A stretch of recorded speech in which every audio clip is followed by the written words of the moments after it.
تھوڑا سا میں ضرور عرض کروں گا کہ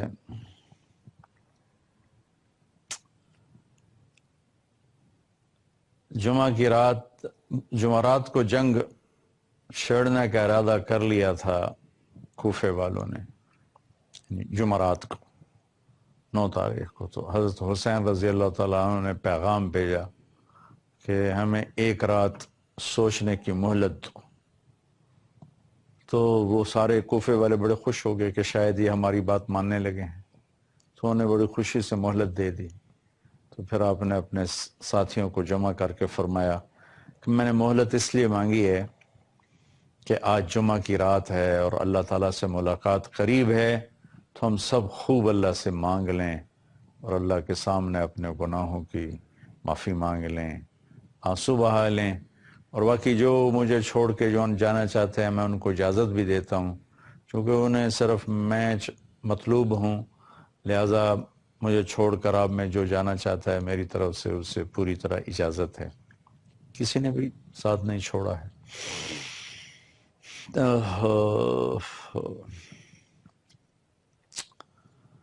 تو آپ کے ساتھیوں میں تھے ایک سعید بن عبداللہ، کھڑے ہو کر کہنے لگے حسین مجھے پتہ ہے ہم آپ کو نہیں بچا سکتے، لیکن کاش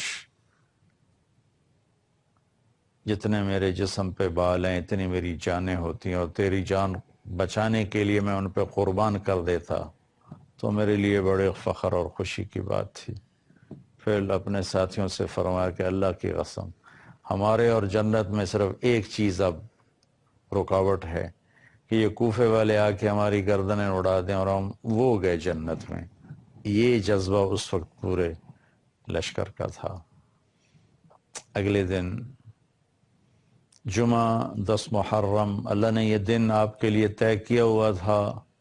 جو چھری حضرت اسماعیل سے ہٹائی گئی، پھر حضرت عبداللہ سے ہٹائی گئی، اسے حضرت حسین پر چلنا تھا، اور قربانی کی داستان نے اپنے انتہا کو پہنچنا تھا۔ ایک مرتبہ آپ نے حضرت ام سلمہ آپ کی بیگمات میں سے ہیں، ان سے فرمایا کہ ذرا دروازے پر کھڑی ہو جاؤ، ایک فرشتہ آ رہا جو پہلے کبھی آیا نہیں مجھ سے ملنے کے لیے۔ وہ دروازے پہ کھڑی ہو گئیں، اتنے میں کہیں سے حسین کھیلتے ہوئے آئے، ام سلمہ کے روکتے روکتے بھاگ کے اندر چلے گئے۔ تھوڑی دیر کے بعد اندر سے رونے کی آواز آئی، اللہ کے نبی کے زور سے رونے کی آواز۔ بس ام سلمہ اندر گئیں تو دیکھا آپ نے حسین کو ایسے سینے سے لگایا ہوا تھا اور پھوٹ پھوٹ کے رو رہے تھے۔ تو انہوں نے عرض کی یا رسول اللہ میرے ماں باپ قربان، آپ کیوں رو رہے ہیں؟ فرمایا کہ یہ فرشتہ جو آیا تھا وہ یہ بتا کر گیا ہے کہ میرے اس بچے کو میری امت قتل کر دے گی، مجھے وہ زمین دکھائی ہے جہاں پر اس کا خون گرے گا، وہ مٹی دکھائی ہے۔ علی رضی اللہ تعالیٰ عنہ جب عراق تشریف لے گئے اور کربلا سے گزرے تو پوچھا یہ کون سی جگہ ہے؟ تو انہوں نے بتایا تو فرمایا صبرن ابا عبداللہ، صبرن ابا عبداللہ، صبرن ابا عبداللہ۔ ابو عبداللہ حضرت حسین کی کنیت، ابو عبداللہ صبر، ابو عبداللہ صبر، ابو عبداللہ صبر۔ تو ساتھی نے پوچھا کیا فرما رہے ہیں؟ کئی وہ جگہ ہے جہاں میرے بیٹے کا خون گرایا جائے گا، اور اس کے ساتھ امت کے بہترین انسان ہوں گے جو اس کے ساتھ شہید کیے جائیں گے، اور ان کا خون اس مٹی میں گرایا جائے گا۔ تو آپ نے حجت پوری کرنے کے لیے دوبارہ ان سے ارشاد فرمایا کہ دیکھو میرا مقصد تم سے لڑنا نہیں ہے، اور میں اس کائنات میں اس وقت مجھ سے افضل کوئی انسان نہیں کہ میں تمہارے نبی کا نواسا ہوں۔ اگر تمہاری تلواریں مجھ پر چل گئیں تو ہمیشہ کے لیے تمہارے لیے لعنت لکھ دی جائے گی، ہلاکت لکھ دی جائے گی، میرے قتل سے باز رہو۔ ان کے بدبختی چھائی ہوئی تھی، دلوں پہ مہریں لگی ہوئی تھی، لیکن ایک شاہ سوار کا نصیب جاگا، حر بن یزید رحمت اللہ علیہ۔ انہیں اپنے گھوڑے کو ایڑ لگائی اور بھاگ کے آ کے اس خوشبخت قافلے میں شریک ہو گئے۔ اس میں 32 گھوڑ سوار تھے اور 40 پیدل تھے۔ تو آپ نے اپنے لشکر کو، اس سے پہلے تھوڑی اونگ آئی، جب خیموں میں ہی تھے تو آنکھ کھلی تو ہنسنے لگے۔ تو زینب بہن نے پوچھا کہ بھائی یہ ہنسنے کا کون سا مقام ہے؟ تو فرمایا اللہ کے نبی خواب میں ملے تھے، فرما رہے تھے کہ بیٹا میں تمہیں لینے کے لیے آ چکا ہوں۔ تو خوشی کا مقام ہے۔ تو آپ نے اپنے لشکر کو ترتیب دیا، سیدھے ہاتھ میں آپ نے زہیر بن قین رضی اللہ تعالیٰ عنہ کو جھنڈا پکڑایا، اور الٹے ہاتھ پہ حبیب بن مظاہر، درمیان میں اپنے بھائی عباس کو، جو عباس مشہور ہیں جھنڈا بردار، وہ آپ کے بھائی ہیں علی کی دوسری بیگمات میں سے، اور خود آپ سینٹر میں تھے۔ پھر اس کے بعد آپ نے ہاتھ اٹھائے اور اللہ کی بارگاہ میں دعا کی، اور پھر تاریخ نے، زمین نے، آسمان نے، سورج نے، ہواؤں نے، فضاؤں نے، پتھروں نے، پہاڑوں نے، کربلا کی مٹی نے، ریت کے ذروں نے، اس کائنات میں وہ منظر دیکھا شاید نہ پہلے کبھی دیکھا گیا نہ بعد میں دیکھا جائے گا۔ اور انسانیت ان 72 نفوس پر جتنا فخر کرے اتنا کم ہے، اور ان سامنے والوں پر جتنی لعنت برسائے اتنی کم ہے۔ عشق و محبت کے دعوے دنیا کرتی چلی آئی، کسی نے اس دعوے کو پال کے دکھایا، اور کوئی ان کو دیکھنا چاہتا ہے تو کربلا کی تاریخ پڑھ لے۔ من المؤمنین رجال صدقوا ما عاهدوا الله علیہ فمنهم من قضى نحبه ومنهم من ينتظر وما بدلوا تبدیلا۔ یہ آیت ایسے ہی لوگوں کے بارے میں اتری تھی کہ میرے کچھ بندے ایسے ہیں ایمان والے جنہوں نے میرے ساتھ کیے وعدے سچ کر دکھائے، اور اپنے اللہ پر قربان ہو کے چلے گئے، کوئی چیز رکاوٹ نہ بنی، پہاڑوں سے ٹکرا گئے، آندھیوں کے سامنے ڈٹ گئے، طوفانوں کے منہ پھیر دیے، لیکن نہ بکے نہ جھکے نہ دبے، گردنیں کٹا دیں، سر دار چڑھ گئے، از لذت دیدارش خسرو چتواں گفتن، سر دادن و جاں دادن نادیدہ رخ یار۔ امیر خسرو فرماتے ہیں کہ میرے رب ابھی تو تمہیں دیکھا نہیں اور تیرے عشق میں گردنیں کٹا دیں، نیزوں پہ چڑھ گئے، سولیوں پہ چڑھ گئے، جس دن تمہیں دیکھیں گے اس دن تیرے عاشقوں کا کیا حال ہوگا۔ تو پہلے فردن فردن جنگ شروع ہوئی تو جو بھی کوفے والا آتا وہ قتل ہو جاتا، جو بھی آتا وہ قتل ہو جاتا۔ تو اس پر شمر نے کہا کہ اس طرح تو یہ ہم سب کو کھا جائیں گے، ان پر اکٹھے حملہ کرو۔ پھر حملہ ہوا، کہاں 72 کہاں 3000۔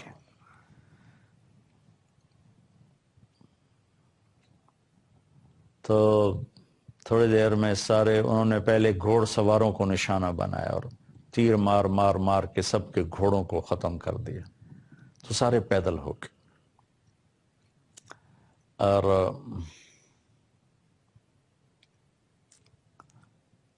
لڑتے لڑتے لڑتے لڑتے لڑتے لاشیں گر رہے تھے۔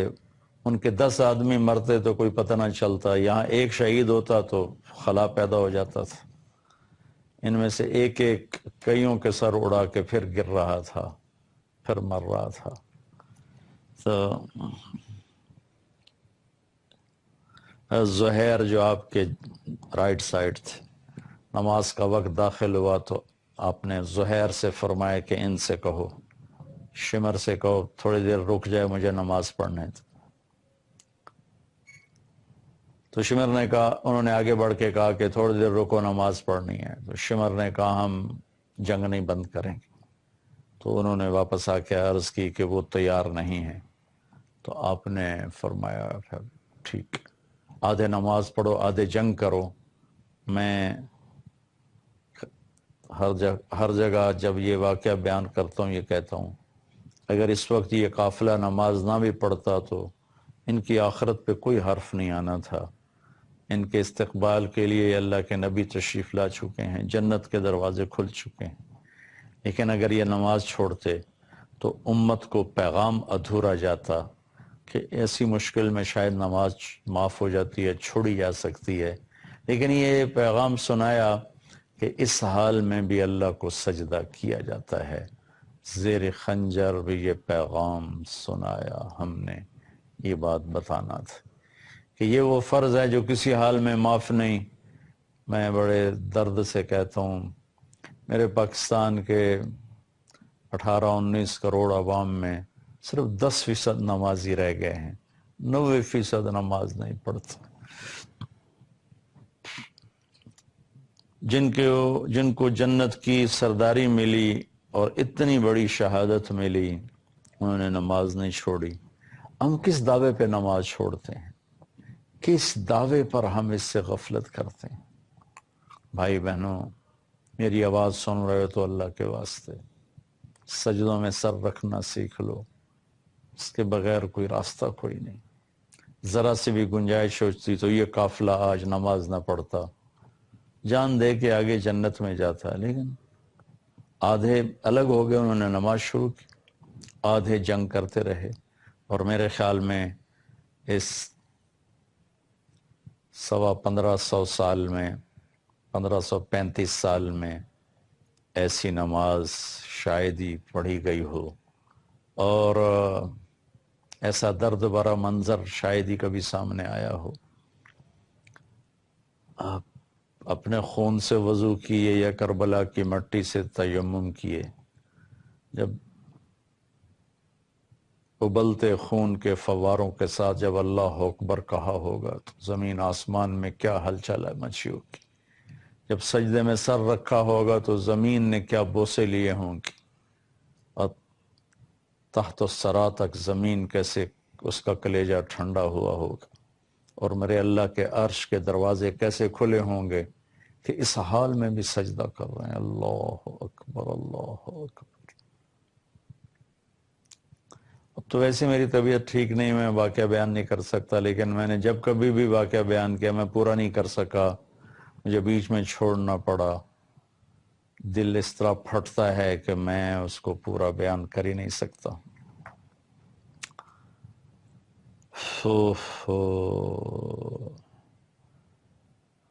نماز کے بعد زہیر شہید ہو گئے.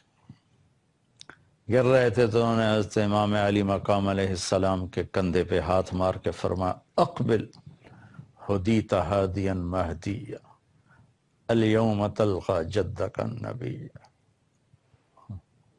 حسنا والمرتضی علیا. آگے بڑھ حسین، تیرے نانا تیرے استقبال میں ہے، تیرے بھائی حسن، تیرے والد مرتضی علی تیرے انتظار میں، پھولوں کے ہار لیے کھڑے ہیں جنت کے حوریں، آگے بڑھ جنت تیری منتظر ہے. یہ کہتے ہوئے جان دے دی. اس طرح ساتھی کٹتے گئے کٹتے گئے کٹتے گئے کٹتے گئے.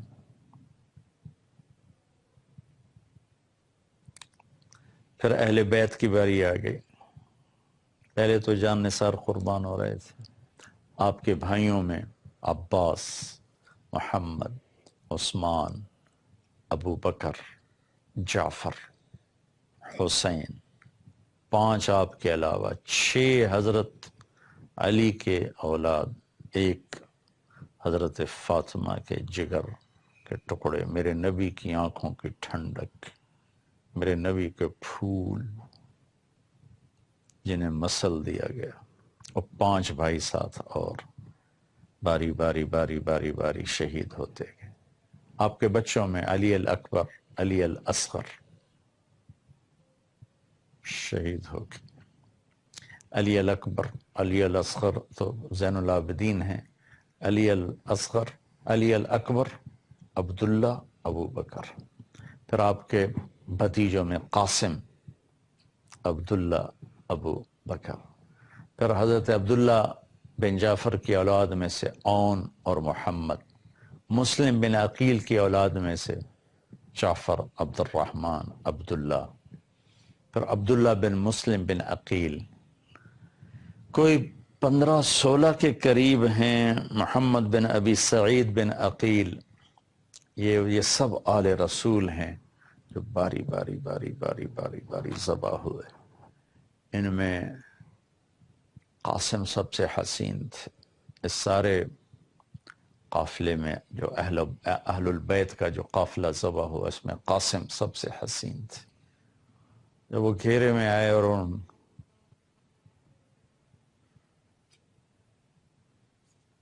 پر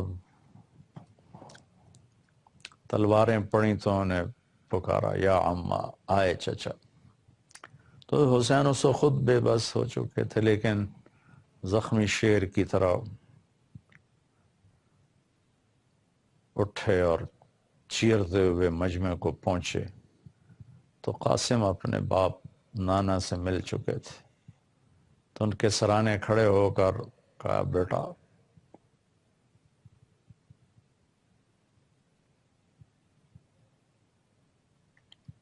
آج تیرا چاچا بڑا بے بس ہے۔ ہائے ہائے، وہ کیا دن ہوگا جب ہمارے نانا ہمارے وکیل بن کر آئیں گے۔ پھر ان کو اٹھایا، جا کر اہل بیت کے شہداء کے ساتھ ڈال دیا۔ آزمائش کی گھڑیاں بھی کچھ باقی تھیں۔ چھوٹے سے بچے تھے عبداللہ 2 سال کے، حسین کے آخری۔ علی الاکبر شہید ہو گئے تھے، ابو بکر اور عبداللہ یہ تو خود تنہا رہ گئے تھے، تو ان کو بلوایا، تقدیر شاید ابھی اور اوپر لے جانا چاہتی تھی۔ ان کو خیال تھا کہ اس معصوم بچے کو کوئی کیا کہے گا، تو ان کو بلا کر جیسے آخری الوداعی سلام، محبت، تو ان کو پیار کر کے اپنے گود میں بٹھایا ہی تھا کہ کوفے کے لشکر میں ایک سپاہی ابن الموقت اس کا نام تھا، اس نے جوڑ کے تیر جو مارا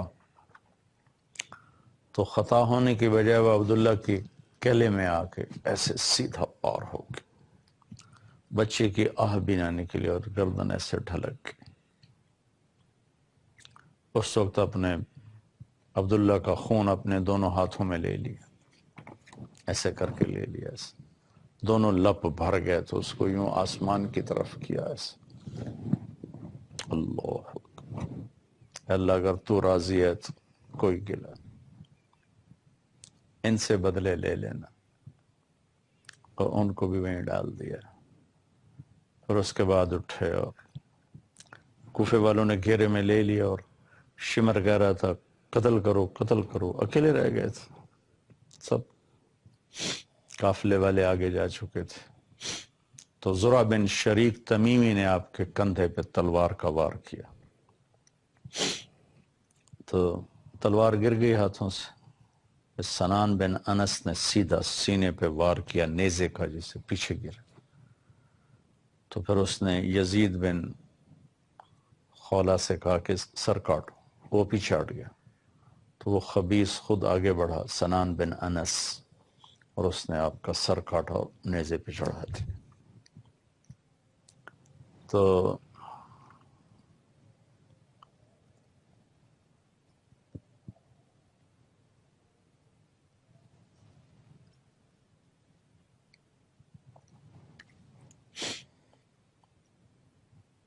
عجب واقعہ ہے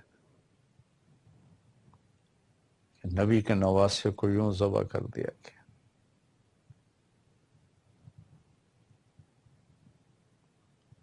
پھر خواتین کو پکڑا گیا، بچوں کو پکڑا گیا۔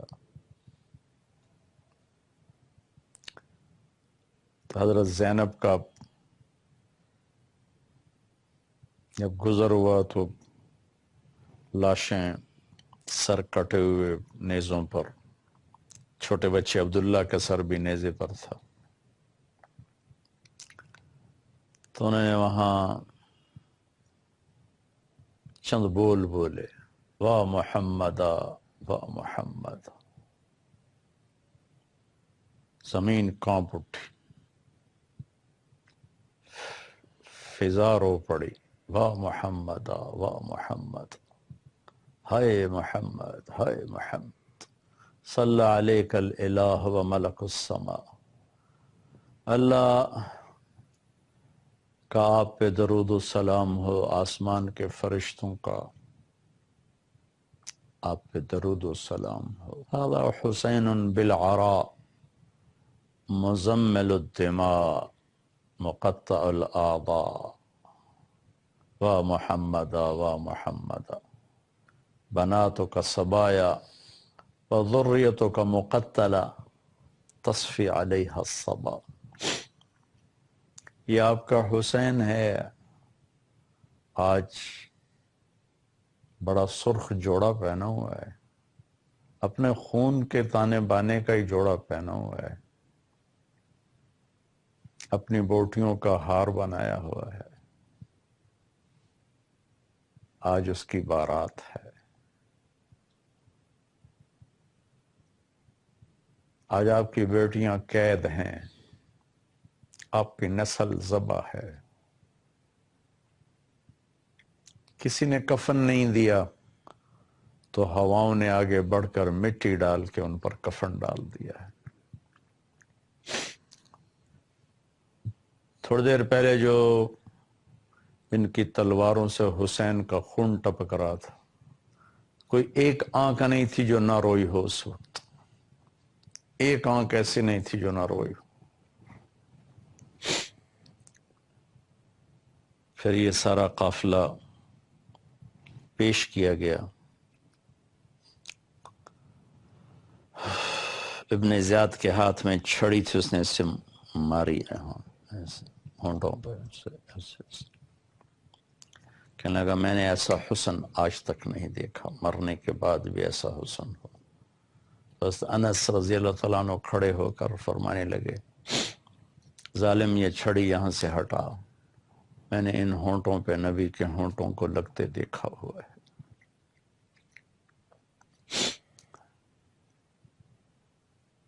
ابن زیاد جب گھر داخل ہوا، اچھوں سے برے، بروں سے اچھے، تو اس کی ماں کہنے لگی لعنت ہے تجھ پر زیاد کے بیٹے، تو نے نبی کی اولاد کو قتل کیا، جا دور ہو جا میری نظروں سے، کبھی تو جنت کی ہوا بھی نہ لے کر۔ ہمیشہ کے لیے اپنے بیٹے سے اس نے آنکھیں پھیر لی۔ پھر یہ سر یزید کے دربار میں بھی پیش کیا گیا، عاشق کا جنازہ ہے ذرا دھوم سے نکلے، محبوب کی گلیوں سے ذرا گھوم کے نکلے۔ یزید نے بھی منہ پہ چھڑیاں ماری، کو بکواس کی، تو زید بن ارقم رضی اللہ تعالیٰ عنہ کھڑے ہوئے، کہا کہ ایسا نہ کر، میں نے ان ہونٹوں پہ نبی کے ہونٹوں کو لگتے دیکھا ہوا ہے۔ واقعہ تو آپ پڑھ لیں گے، مجھ سے تو سنایا نہیں جا رہا۔ ہاں میں تھوڑا سا ایک اضافہ بتاؤں گا، حضرت حسین کیسے تھے، کیونکہ یہ عام کتابوں میں یہ نہیں ملتا، تو میں بتانا چاہتا ہوں کہ امام حسین علی مقام کا حلیہ کیسا تھا، قد و قامت، کان ربعتاً لیس بالطویل ولا بالقصیر، درمیانہ قد تھا، نہ لمبا نہ چھوٹا، واسع الجبین، ماتھا کشادہ تھا، کث اللحیہ، داڑھی مبارک گھنی تھی، واسع الصدر، سینہ چوڑا تھا، عظیم المنکبین، کندھے بڑے مضبوط اور بڑے تھے، ضخم العظام، ہڈیاں چوڑی تھیں، رحب الراحہ، ہتھیلی، ضخم الکفین والقدمین، اور ہتھیلیاں بڑی مضبوط اور پاؤں بڑے مضبوط تھے، اور رنگ بڑا خوبصورت تھا، سرخ اور سفید رنگ تھا، ابیض مشرب بحمرہ، سفید رنگ اور اس میں سرخی شامل تھی، متماسک البدن، مضبوط جسم تھا، رجل الشعر، اب اللہ کے نبی کی طرف بال آپ کے گھنگریالے تھے، حسن الصوت، آواز بڑی سریلی تھی، فی صوتہ حنۃ وغنۃ، آواز میں ایک نغمہ تھا، جب آپ بولتے بھی تھے تو لگتا تھا جس سے کوئی بہت سریلا آدمی کسی سر میں بول رہا ہو۔ اللہ نے آپ کو آواز بہت خوبصورت عطا فرمائی تھی، اور اب داڑھی کو خضاب لگاتے تھے، مہندی اور اس میں وسمہ ڈالتے تھے جو اس کو تھوڑا کالا کر دیتا تھا۔ یہ میرے اور آپ کے امت کے رہبر امام حسین علی مقام کا حلیہ مبارک تھا۔ دونوں بھائی، حسن اللہ کے نبی کا مشابہ تھے چہرے سے کمر تک، اور حسین چہرے سے کمر تک اپنے باپ کے مشابہ تھے۔ حسن نیچے کمر سے پاؤں تک اللہ کے نبی کے مشابہ تھے، اور حسین کمر سے پاؤں تک حسن کمر سے پاؤں تک حضرت علی کے مشابہ تھے، اور حسین کمر سے پاؤں تک اللہ کے نبی کے مشابہ تھے، لیکن دونوں اللہ کے نبی کی آنکھوں کی ٹھنڈک تھے۔ ایک کو زہر میں ہائے ہائے فرمایا، جب آخری دفعہ زہر دیا گیا کہ میرے بھائی حسین مجھے بہت دفعہ زہر دیا گیا ہے، اس دفعہ جو زہر دیا ہے اس سے میرا کلیجہ کاٹ دیا، تو اس میں تڑپ تڑپ کے چلے گئے، ایک کا سر نیزے پہ چڑھا دیا، وہاں چلے گئے۔ تو میرے بھائی بہنوں، میری تمنا تو تھی کہ میں اس کو آپ کو تفصیل سے سناتا، لیکن میں نے کبھی کبھی تیاری کر کے بھی سنانا چاہا تو میں نہیں سنا سکا ہوں، بیچ میں ہی چھوڑنا پڑا۔ اب تو ویسے ہی میری طبیعت خراب ہے، کتابوں میں پڑھ لیں۔